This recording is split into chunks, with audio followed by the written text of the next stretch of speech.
Hey y'all, welcome back to the channel. I am Jessica, your freaky best friend. If this is your first time coming to my channel, thank you for clicking on this video, and we're about to have some fun. As you saw by the title, today we are talking about 15 things you never do at a swingers party. You guys asked me so many questions about being a swinger, about the lifestyle, what you should and shouldn't do. So that's what we're getting into today. So keep watching. So if you have made that bold decision to go to a swingers club or go to a swingers party, congratulations to you. Welcome. But I am going to tell you 15 things that you need to avoid. So your first time or your second, third, fourth, fifth time can be great. So don't do these 15 things and you'll be just fine. Y'all know I don't like to waste a lot of time. We jump right on into it. So the first thing that you don't want to do at a swingers party or a swingers club is walk up to a complete stranger and proposition them for sex right off the bat. That is the number one no-no and misconception that people have, that when you go to a swingers party, it's a free-for-all. Everybody's available. Everybody wants to be with everybody. And that is so far from the truth. So if you are going to go, do not approach people on a strictly sexual level. Have conversation. Be normal. Don't be weird. And the next thing is, don't rush to do everything on your first time. I know in your head you think, oh my God, I'm going to go, I'm going to do this, I'm going to experience that, it's going to be great. So I'm just going to try to do it all in one day because I never know if I'm going back or if my partner's going to ever say they're going to do it again. So I just want to do everything. Don't do that. Baby steps. Get comfortable. Get the feelings, the vibes, and see what you like and what you don't like. Everybody doesn't like everything. So you really have to know yourself before you put yourself in a situation with so much to choose from. So that is my advice. Do not go in to do everything all at one time. Set some boundaries and go slow. It is no rush. Y'all know I don't believe in rushing things. So don't rush. Enjoy every minute of it. Don't do the weird staring from across the room trying to get that eye contact and connection. That can come off as weird. So no staring, no gawking, licking your lips. Yeah, baby. None of that. Just let it flow naturally. If you have a vibe with somebody, you connect with somebody, your paths will cross or you'll find something sexual to say, but not just over the top, raw, just primal lust. Like, yeah, I'm going to eat you alive. That's not what you're going for.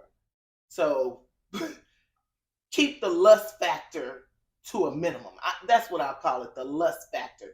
Keep your lust factor under control. Don't let the lust take over to you just licking your chops like a cartoon looking at a piece of meat, a steak or something. No. People are not, how do I say this? Nobody wants to be looked at as a piece of meat or as an object.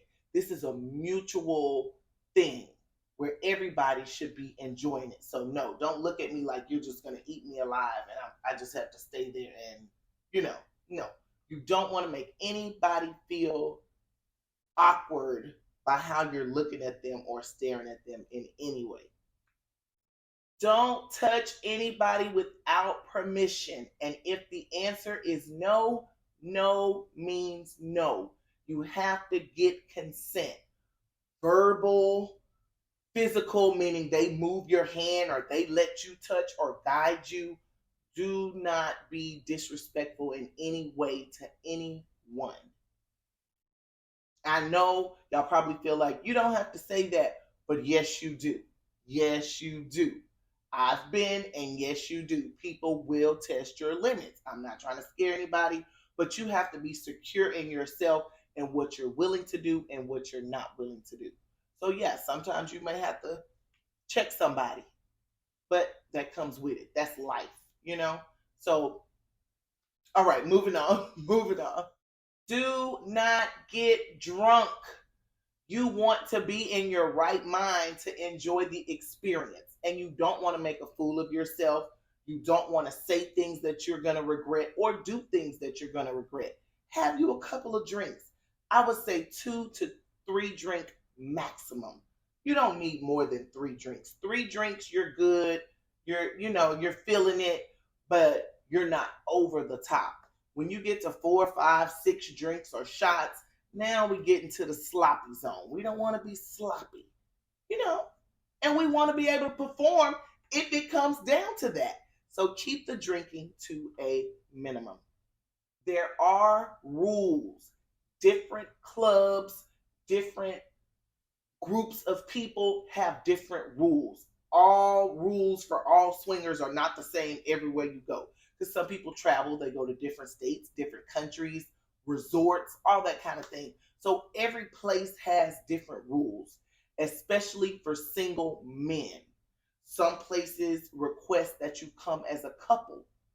They don't let single men in. Or I know in Houston, they have certain days that men can't come alone on a Saturday or on a Friday. So you have to, register, become a member, and then go. It's different rules at every place. So do your research about that. So when you go, it's smooth. You don't want to be standing in line, pulling up your credit card, all that stuff. Have everything handled. Have cash on hand just in case you need something.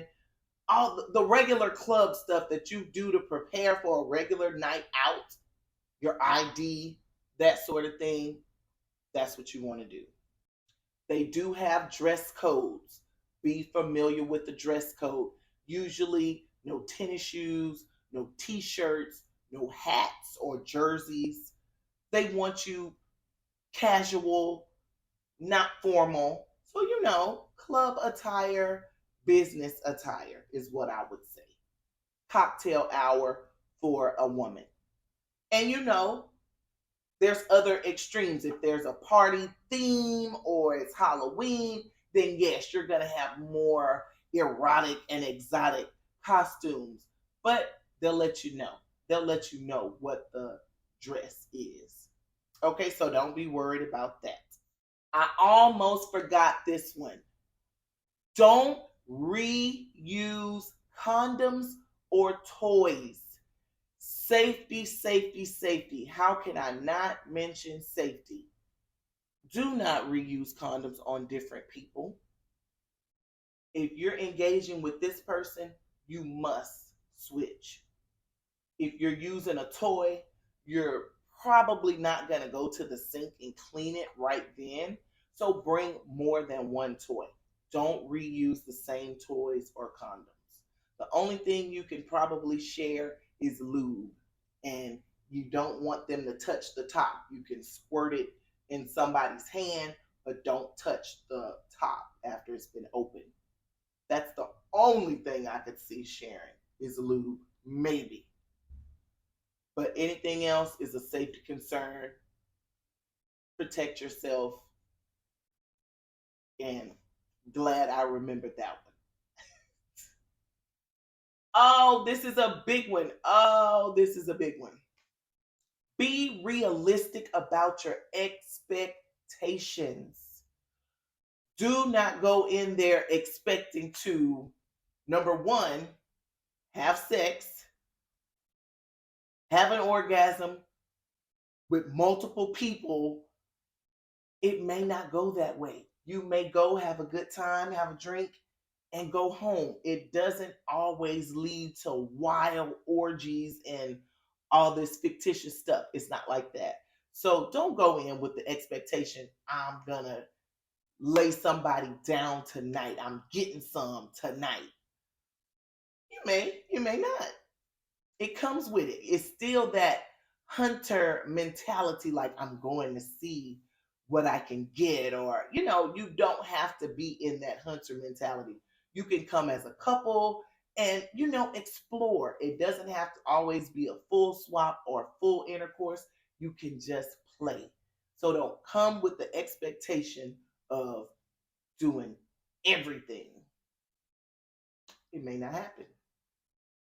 This one is one that I subscribe to. Other swingers or other people in the lifestyle may not tell you this one, but I say don't come empty handed. A lot of places do not have alcohol or liquor licenses because of the type of business it is. So I know in Texas it's BYOB. So bring your own booze is what they say. So yeah, you may bring wine, or you may bring like a snack tray or a fruit tray, vegetable tray or something like that, a charcuterie board, anything like that you can bring. I say don't come empty handed. You may want to bring roses for the ladies, or if ladies want to bring some baked cookies or something for the men, that is allowed. This is not a real restrictive environment as far as those kind of things. So if you want to do that and make it a more friendly and a more comfortable environment, I say don't go empty handed. Bring something with you for others that you may interact with. A small gift, or food for everyone, or drinks for everyone. That is what I say. Other people may not tell you that, but I say don't go empty handed. That's me. Like I said before, do not get offended if you go for somebody or you make a play for somebody or try to do something and the person tells you no or slow down or not tonight. Do not freak out. Do not get aggressive. Do not curse. Develop an attitude. That comes with it. That comes with dating and being a person. Rejection happens. If you know you're not the type of person that can accept rejection, may not be for you. So don't go in with a chip on your shoulder thinking that somebody owes you something, because they don't. So be able to handle that. And I'm just keeping it 100. I'm just keeping it real with you.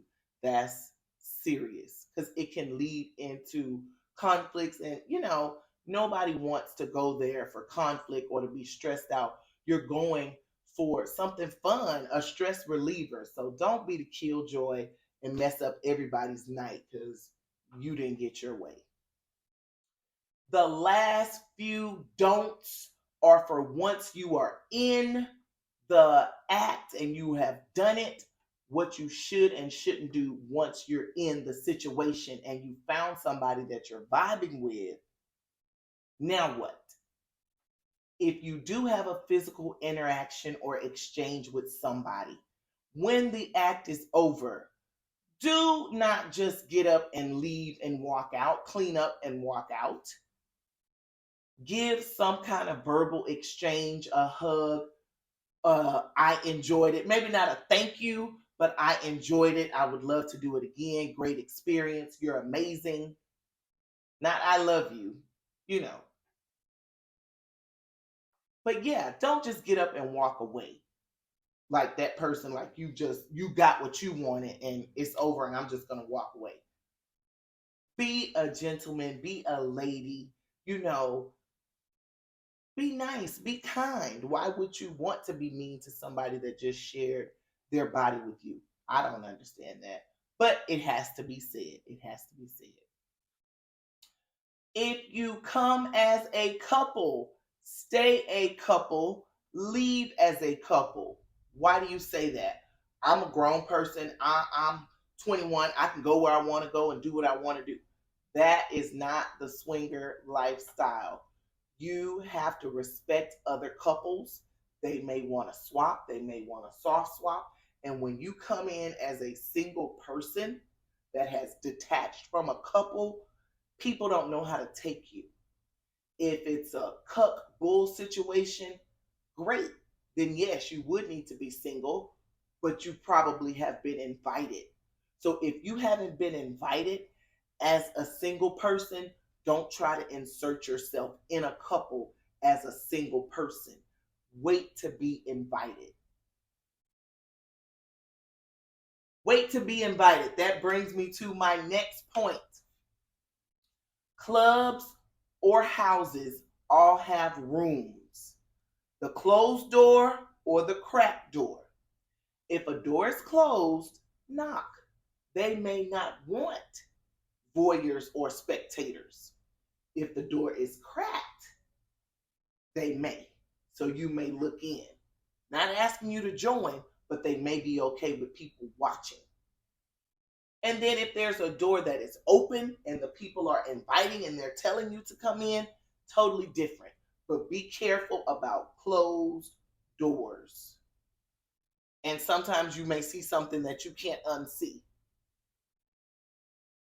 Guilty of opening doors and saw something that I didn't want to see. So be careful about closed doors and cracked doors. When you open that door, be sure you're ready for what's on the other side. Oh, the big one that I know a lot of you are thinking about and probably are too scared to say or ask because it sounds creepy. Do not take pictures or record other people. My experience is that in a sex club, you may take pictures in a designated area. You may do video recording in a designated area where everybody is aware that this is a recording area. Now, for people's houses, a residential party, I'm getting real political right now. A residential party? No. I would say no pictures and no recording if I'm in someone's home and I'm unsure. Now, if it's somebody that you have been with multiple times, a couple that y'all have swapped with before and they're okay with it and you know they're okay with it, or you have their consent, cool. But if you don't have that person's consent to record or photograph, don't do it. Don't record or photograph against anybody's wishes because you can be prosecuted in certain situations. I hate to be the Debbie Downer, but you know, anything can take a turn and go criminal.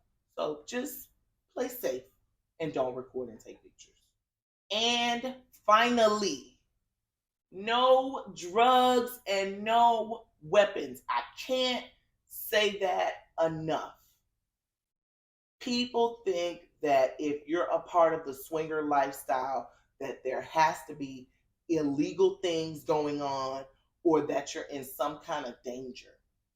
If you feel like you need to bring a weapon or you feel like you need to be on a substance, probably not a good idea. So don't come in with the idea of I'm going to get high and do this, or I'm going to bring a weapon because it might be unsafe. If you feel like that, this is not for you. And that's just real. So be safe. Don't do these 15 things. Enjoy and tell me all about it. Y'all know I love it when you drop me comments. Hit me on Instagram. Subscribe to the OnlyFans page if you want exclusive content. And I will catch you guys in the next video. Bye, y'all.